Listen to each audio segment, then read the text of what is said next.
विश्वव्यापी कोरोना महामारी से इस समय पूरी दुनिया जूझ रही है और इस लाइलाज महामारी से मुक्ति पाने के लिए सोशल डिस्टेंसिंग सहित मास्क का उपयोग किया जा रहा है। लेकिन भारत सरकार ने आगामी उपचुनाव और बिहार विधानसभा चुनाव को लेकर कोरोना गाइडलाइन में संशोधन किया है, जिसके तहत अब कोई भी नेता कोरोना को ठेंगा दिखाकर मनमाफिक भीड़ इकट्ठा कर सकता है।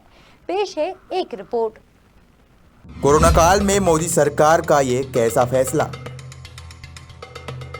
चुनावी जनसभा में भीड़ जुटाने के लिए खुली छूट। राजनीतिक फायदे के लिए जान से खिलवाड़ क्यों? क्या हम ऐसे जीत पाएंगे कोरोना महामारी की जंग?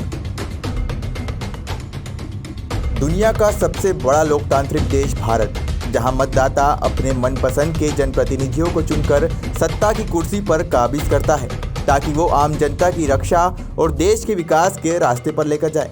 लेकिन राजनीतिक दल थोड़े से फायदे के लिए किस तरह आम जनता की जान से खिलवाड़ करते हैं, उनकी एक बानगी कोरोना काल में देखने को मिल रही है। जहां पूरी दुनिया कोरोना महामारी से निपटने के लिए सोशल डिस्टेंसिंग का पालन कर रही है, लेकिन हमारे देश की सरकार ने राजनीतिक लाभ के लिए आम जनता को भगवान भरोसे छोड़ दिया है।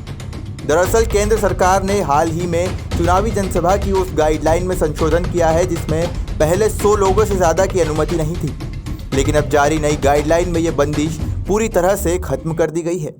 अब नेता जनसभा में मनमाफिक भीड़ इकट्ठा कर सकता है, चाहे फिर कोरोना कितना ही अपना असर क्यों ना दिखाए। हालांकि मुंह पर मास्क और सोशल डिस्टेंसिंग का पालन करने की अपील ज़रूर की है। ये भारत सरकार के द्वारा जो नई गाइडलाइन कोरोना के संबंध में आई है, उसमें परिवर्तन हुआ है। गृह मंत्रालय द्वारा जारी गाइडलाइन में जो चुनावी सभाएं होंगी प्रदेश के अंदर, उन सभाओं में जो 100 व्यक्तियों की सीमा निश्चित की गई थी वो अब समाप्त कर दी गई है। लेकिन जो आवश्यकताएं हैं, जो प्रतिबंध हैं, वो मास्क, सोशल डिस्टेंसिंग, सैनिटाइजर का उपयोग, वो सारी की सारी पूर्ववत पूर्णतः जारी रहेंगी। वहीं सरकार के इस फैसले को लेकर खबर मध्य प्रदेश की टीम ने इंदौरियंस से उनके मन की बात जानी, तो क्या कहा आप खुद ही सुन लीजिए। देखिए, अभी मुझे भी आज ही संज्ञान में आया है कि केंद्र सरकार द्वारा, गृह मंत्रालय द्वारा जो चुनावी सभाएं, उसमें 100 जनों की जो लिमिट थी वो उसकी बाध्यता पूरी तरीके से ख़त्म कर दी गई है। और अगर चुनावी सभाएं तो संख्या भी काफ़ी ज़्यादा होना लगता ही है कि डेफिनेटली संख्या ज़्यादा होगी। ये चीज़ इसलिए अच्छी मानी जाएगी कि इसमें अगर सोशल डिस्टेंसिंग का फॉलोअप लें, अपन सैनिटाइज़र का यूज़ करें, एक सोशली, एक नॉर्मली एक डिस्टेंस बना के चलें और इस प्रकार से अपन सभाएं करेंगे तो डेफिनेटली ये निर्णय बहुत अच्छा है। आपका परिचय? विवेक सोनी, छात्र प्रतिनिधि। केंद्र सरकार से 100 लोगों की बाध्यता वाला जो फैसला आया है ख़त्म करने का, उसको लेकर आप क्या मानते हैं कोविड के मामलों के बढ़ते नज़र? आप ये बता रहे हैं कि केंद्र सरकार से आज 100 लोगों का ये आया है कि 100 लोगों की जो बाध्यता थी वो ख़त्म होती है, तो इसको मैं ये मान लूँ कि पहले जो सभाएं, चुनावी सभाएं हुई है, अभी जो सावेर में हुई है मैंने देखा, और पूरे प्रदेश में हर जगह जो सभाएं हुई हैं तो वो उल्लंघन हुआ है। तो इसको मैं ये मानता हूँ कि कहीं ना कहीं सरकार का और जो भी नेता लोग हैं उन्होंने कोरोना की जो गाइडलाइन थी उसका उल्लंघन किया है।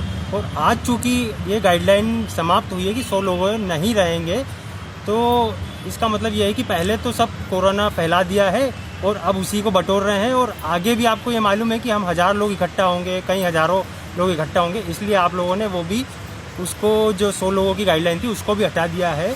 तो कहीं ना कहीं हम लोग कोरोना फैला रहे हैं, हमारे नेता जो हैं इस बात का ध्यान नहीं दे रहे हैं और इसका दुष्परिणाम हमें आगे भुगतना पड़ेगा। आपका परिचय? अभिनव हार्डिया, छात्र प्रतिनिधि। जो केंद्र सरकार की अभी गाइडलाइन आज आई है उसके अंदर बोला गया है कि 100 लोगों की जो परमिशन थी राजनीतिक पार्टियों की सभाओं में आने की लोगों की, तो वो कैंसिल करके पूरे जितने हो सके उतने सभा लाने की परमिशन दे दी गई है।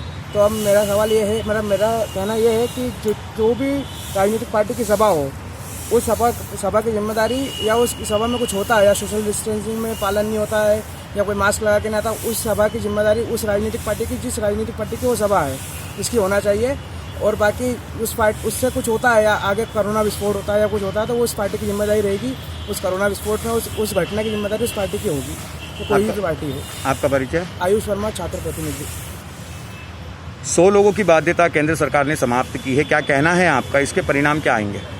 लोकसभा ने क्या था, इसको देखा जाए सर तो ये है कि अब तो खोल ही देना चाहिए। करीब करीब क्या है कि अब कोरोना का इतना वो नहीं है, क्योंकि अब करीब 30-40% लोग तो मास्क का भी उपयोग नहीं कर रहे हैं, तो इसको खोल देना चाहिए, आदमी का डर हट जाएगा इससे। तो जैसे जो महामारी है वो और ज़्यादा फैल रहा है, खतरा बढ़ जाएगा। इससे महामारी नहीं बढ़ेगी सर, इसमें क्या है कि खुल जाएगा तो आदमी का डर निकल जाएगा, तो अपने आप ख़त्म हो जाएगा। मेरा प्यारेलाल गुडसारी है। जनता तो अपने ऊपर खुद के ऊपर इम्प्लीमेंट करके देखती है, क्योंकि राजनेताओं को परमिशन मिल रही तो जनता को क्यों नहीं मिले। शादी में भी आप लोगों ने रोडे अटका रखे, 100 से ज़्यादा नहीं, वहाँ 2-2 हज़ार लोग पहुँच रहे हैं, तो ये तो कहीं ना कहीं गलत है, अन्याय ही हो रहा ना।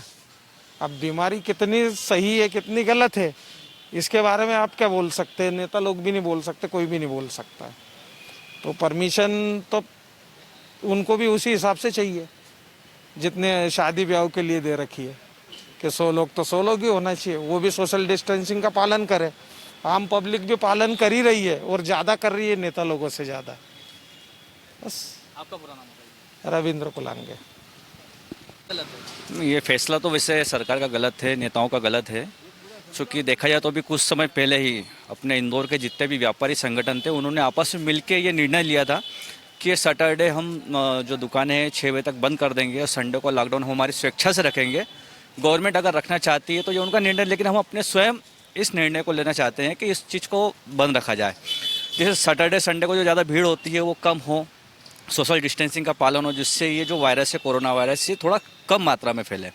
और अभी भी काफ़ी जगहों पर जो भी फंक्शंस हो रहे हैं वहाँ पर भी बहुत से लोग जो सोशल डिस्टेंसिंग का पालन कर रहे हैं।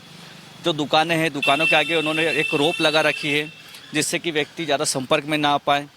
कई जगहों पे गोले बना रखे हैं, बैंकों में गोले बना रखे हैं, वहाँ पे अगर प्रिंटिंग अगर कर रहे हैं, अकाउंट से पेमेंट निकाल रहे हैं तो उसके लिए उन्होंने एक फुटप्रिंट बना रखा है कि आप इस गोले में खड़े रहिए।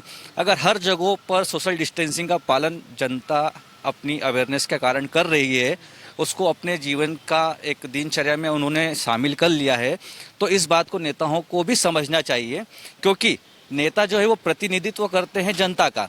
अगर वही इस चीज़ को पालन नहीं करेंगे तो जनता पर गलत इफेक्ट पड़ेगा। और मेरा यही कहना है कि नेताओं को इसका दृढ़ता से पालन करना चाहिए। Thank you. आपका पूरा नाम? हितेश साक्यवार। भाई आम जनता के लिए सारे रिस्ट्रिक्शन है, चाहे कोई सी भी सरकार हो, पिसाती आम जनता ही है। दूसरे लोग पिसाते, मतलब राजनेताओं के लिए कोई क्राइटेरिया नहीं है। आप फॉर एग्जांपल समझ लो कि हमारे इंदौर में अभी खजराना में थोड़ा सा पटेल करके, उस्मान पटेल करके, उस पर रासुका लगाई। नर्मदा यात्रा निकाली तुलसी सिलावट ने, वो उसको बचाने के लिए इन्होंने उस पर से रासुका हटा दी और उस पर भी कोई कार्रवाई नाम मात्र की हुई। अभी आप 100 की संख्या 200 की संख्या ले जाओ तो होगा क्या उससे? फिर यही कि आम जनता के लिए सारे क्राइटेरिया हैं, इससे कोरोना नहीं फैलेगा। 100 के ऊपर की रैली से कोरोना नहीं फैलेगा, ये ऐसा जन्म है सरकार का। मंदिरों में 100 से ऊपर संख्या नहीं होना चाहिए, वहाँ आपने फिक्स कर दी संख्या। तो बस यही है कि आम जनता के लिए सारे क्राइटेरिया, कोई सी भी सरकार आ जाए, लेकिन राजनेताओं के लिए कोई क्राइटेरिया नहीं है। उनके लिए सारे रूल्स वगैरह सब। एक मुख्यमंत्री जी अभी आए थे थोड़े समय पहले, यहाँ पर एक कार्यक्रम था लोकार्पण का, उसमें क्या कंडीशन बनी थी, या कमलनाथ जी की कुछ रैली निकली थी, उसके अंदर क्या पोजीशन बनी थी। मतलब आम जनता सारे कोरोना फैलाने वाला आम सब्जी वाला, ठेले वाला, होटल वाला है। राजनेता कोरोना नहीं फैलाते। और सबसे मजे की बात है कि सबसे ज़्यादा पीड़ित बेचारे ये हैं, सबसे ज़्यादा कोरोना भी राजनेताओं को हुआ है। अभिषेक शर्मा नाम मेरा। ठीक सर, धन्यवाद। बात अगर फैसले की अगर बात है तो जो केंद्र सरकार ने ये चीज़ हटाई है, ये अगर देखा जाए तो गलत है। मतलब जनता को इतनी भीड़ अगर लगाए जाएंगे तो कोरोना तो आज तेज़ी से बढ़ रहा है और भी, है ना। हॉस्पिटल वगैरह में मतलब बेडों की कमी है अभी भी, है ना। पेशेंट वगैरह आ रहे हैं, किसी को बाहर रखा जा रहा है, तो ये चीज़ तो गलत है। अब राजनीति है क्या है कि वो उनके लिए सोच रही है, क्योंकि जो जनता इकट्ठा होंगी, है ना, उनको वोट मिले कि वो उनके जो भी योजनाएं हैं वो बताए। मैंने अब आजकल देखा जाए तो सब डिजिटल हो गई है, सारी क्लासेस डिजिटल लग रही है, तो इन चीज़ों को भी डिजिटल ही चीज़ करना चाहिए। फैसले को आप गलत देखते हैं? हाँ, फैसला तो गलत ही है ना। आज के सरकार ने तो पहले 50 लोगों का भी बोल रखा था कि 50 लोग ही मतलब शादी पार्टी में जाएंगे, पर अभी उसके पहले भी राजनीतिक पार्टियों ने मतलब ये चीज़, उसके पहले भी उसका उल्लंघन हुआ, पहले भी मतलब नियम कानून का पहले भी उल्लंघन हुआ है ना। हमारे इधर ही इंदौर शहर में भी बहुत सारी चीज़ राजनीतिक लोगों ने क्या करा कि कलश यात्रा निकाली गई है ना, ये सब बहुत सारी चीज़ें देखने को हम लोगों को मिली हो, पेपर वगैरह में चीज़ देखा है ये चीज़ें। तो ये फैसला तो अभी आज भी जो अगर लिया है गलत फैसला है। आपका पूरा नाम बताइए। नाम धर्मेंद्र देवड़ा। देखिए साहब, हिंदुस्तान तो एक ऐसा राष्ट्र है जहाँ पे राजनीति के बिना पेट किसी का नहीं भरता। तो यहाँ सबके शटर खुले हैं, तो राजनीति से संबंधित जो भी काम होगा वो सारे सही माने जाएंगे और आम जनता से संबंधित जो भी काम होंगे वो सब गलत माने जाएंगे। तो इसलिए जो करा है सेंट्रल गवर्नमेंट ने करा है, ये तो स्वाभाविक राजनीति है और राजनीति से संबंधित काम है तो कोई सवाल ही नहीं उठता। तो राष्ट्र के लिए अच्छा है। आज नहीं तो कल कोई नई पार्टी आएगी, प्रदेश का विकास करेगी। ठीक है, जहाँ 100 मर रहे हैं वहाँ 200 मरेंगे। यूँ भी देश की जनसंख्या 130 करोड़ की है, ठीक है, 1000-2000 कम भी हो जाएंगे तो क्या फर्क पड़ता है। अब ये नहीं मालूम किसके कम होंगे, लेकिन जो होगा देखा जाएगा। लेकिन अभी ठीक चल रहा है। जो फैसला आपकी नज़रों में सही है या गलत? अरे ठीक है ना, बहुत बढ़िया, कोई दिक्कत नहीं, बहुत अच्छा है। भले नुकसान होता हो लेकिन ठीक है। नहीं, नुकसान की बात नहीं है, आप इसको नुकसान से मत देखो। हमेशा चीज नफा नुकसान नहीं देखा जाता। हमने नुकसान और फायदे वाली बात करी आपने, तो आप देखो लॉकडाउन के अंदर हिंदुस्तान ने आम जनता को बचाने के लिए 3 महीने का एक बार में लॉकडाउन लगाया है ना। तो अन्य देश के प्रधानमंत्री जो थे हमारे मोदी जी, उन्होंने 3 महीने तक एक सदी का लॉकडाउन लगा के रखा। उसमें हमारी देश की अर्थव्यवस्था गिर गई। आज क्या स्थिति हो गई, माइनस में चली गई, -24 पे आ गई। अब 2 महीने के अंदर मध्य प्रदेश के अंदर सारी चीजें खोल दी गई। देखो अब मंदिर खुलते से ही और भी दूसरी चीजें चालू करने से एकदम ग्रोथ पे आ गई। तो जहाँ पे जीडीपी बना रहेगा वो देश तरक्की करेगा। हमारे देश की यूँ भी 130 करोड़ की आबादी है। मैं तो कहता हूँ कि आज इतने बड़े देश की पॉपुलेशन है, यहाँ पे ऐसे लोग कितने हैं जिनकी जरूरत ही नहीं हिंदुस्तान के अंदर, वो भी जिए जा रहे हैं, जबरदस्ती रोटी खिलाई जा रही है उनको। क्या जरूरत है? बच्चे पैदा हुए चले जा रहे हैं, क्या 2 बच्चे से ज्यादा की जरूरत नहीं, 40, 10 बच्चे, 15 बच्चे पैदा हो रहे हैं। घर में उठने बैठने, खाने पीने, रोने गाने, हगने मूतने की जगह नहीं। मेरे शब्द कड़वे जरूर लग रहे होंगे लेकिन सत्य है। उठा के देख लो आप, हिंदुस्तान के अंदर स्लम बड़ा है, पैसे वाला नहीं बड़ा है। आज इंदौर के अंदर भी आप देख लो, अगर आप इंदौर देख रहे हो तो इंदौर में चारों तरफ विकास जरूर हो रहा है लेकिन स्लम ही बढ़ रहा है। 600, 800, 1200 फुट से ज्यादा बड़े प्लाट की कॉलोनी कोई भी नहीं कट रही।